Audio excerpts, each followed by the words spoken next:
Hello. Chhota Mumbai എന്ന ചിത്രത്തിൻ്റെ രണ്ടാം ദിവസത്തെ കേരള ബോക്സ് ഓഫീസ് കളക്ഷൻ റിപ്പോർട്ടാണ് നമ്മൾ നോക്കാൻ പോകുന്നത്. വീഡിയോയിലേക്ക് മുൻപ് വീഡിയോ ലൈക്ക് ചെയ്യുക, ചാനൽ സബ്സ്ക്രൈബ് ചെയ്യുക.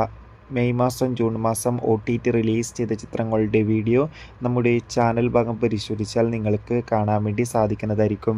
മോഹൻലാൽ, ജഗതി, ഭാവന, സായ്കുമാർ, കലാഭവൻ മണി എന്നൊക്കെ പ്രധാന കഥാപാത്രങ്ങളായെത്തി ഇന്നലെ ജൂൺ 6-ാം തീയതി തിയേറ്ററുകളിൽ വീണ്ടും റിലീസിനെത്തിയ ചിത്രമായിരുന്നു ഛോട്ടാ മുംബൈ. ഏവരുമേറെ ആകാംക്ഷയുടെ ഛോട്ടാ മുംബൈ എന്ന ചിത്രത്തിൻ്റെ റിലീസിനായി കാത്തിരിക്കുകയായിരുന്നു. ഫൈനലി ചിത്രത്തിന് മികച്ച അഭിപ്രായമായിരുന്നു ആദ്യ ദിവസം ലഭിച്ചിട്ടുണ്ടായിരുന്നത്. ഇന്ന് ശനിയാഴ്ച ദിവസവും ചിത്രത്തിന് കേരളത്തിൽ മികച്ച ബുക്കിംഗ് ആണ് നടക്കുന്നത്. അതുകൊണ്ട് തന്നെ ഇന്നും ചിത്രത്തിന് കേരളത്തിൽ നിന്ന് 80 ലക്ഷത്തിൻ്റെ അടുത്ത് വരെ കളക്ഷൻ നേടിയെടുക്കാൻ വേണ്ടി സാധിക്കുമെന്നാണ് ട്രാക്കിംഗ് റിപ്പോർട്ടുകൾ സൂചിപ്പിക്കുന്നത്. കാത്തിരിക്കാം ഛോട്ടാ മുംബൈ എന്ന ചിത്രത്തിൻ്റെ കൂടുതൽ കളക്ഷൻ റിപ്പോർട്ടിനായി. ചിത്രം കണ്ടവരുടെ അഭിപ്രായം തീർച്ചയായും കമൻറ്റ് ബോക്സിൽ രേഖപ്പെടുത്തുക.